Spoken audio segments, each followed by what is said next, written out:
Merci, Madame la Présidente. Monsieur le ministre, le Canada n'a toujours pas de loi pour protéger les enfants des préjudices en ligne à cause de la lenteur des gouvernements à agir depuis 5 ans. Pourtant, les menaces se multiplient. Les mineurs fréquentent les applications de rencontres, ce qu'on appelle en anglais les dating apps, et tombent dans les griffes des pédophiles. Les enfants ont également accès aux robots conversationnels pornographiques, les chatbots, créés par l'intelligence artificielle. À quand des barrières? À quand l'estimation d'âge obligatoire pour protéger les enfants canadiens? Monsieur le ministre. Merci pour la question. J'ai référence à un projet de loi qui je vais déposer dans quelques semaines. Ce projet de loi incluant des features pour protéger les enfants dans les circonstances en ligne, dans les systèmes criminels. In addition to the criminal reform. En plus de ces réformes, nous nous intéressons à l'exploitation en ligne et le leurrage d'enfants. Et nous savons que les technologies ne cessent d'évoluer. Il y a d'autres choses que nous prenons en ligne de compte.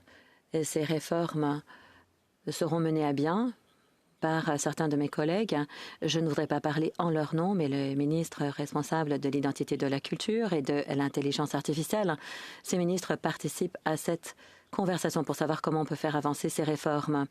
Et ce que eux vont faire viendra s'ajouter à ce que nous faisons au niveau du ministère de la Justice et nous savons que l'environnement ne cesse d'évoluer en ligne. Moi, je suis père de jeunes enfants. Mes enfants utilisent la technologie, donc c'est une préoccupation nationale et une préoccupation personnelle. Le fond parce qu'il y a urgence à agir, particulièrement avec l'arrivée de l'intelligence artificielle, comme vous l'avez dit.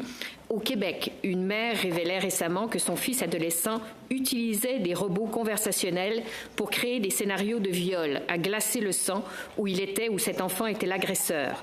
Des enfants aussi sont devenus dépendants à des robots compagnons qui encouragent l'automutilation, le suicide et la violence.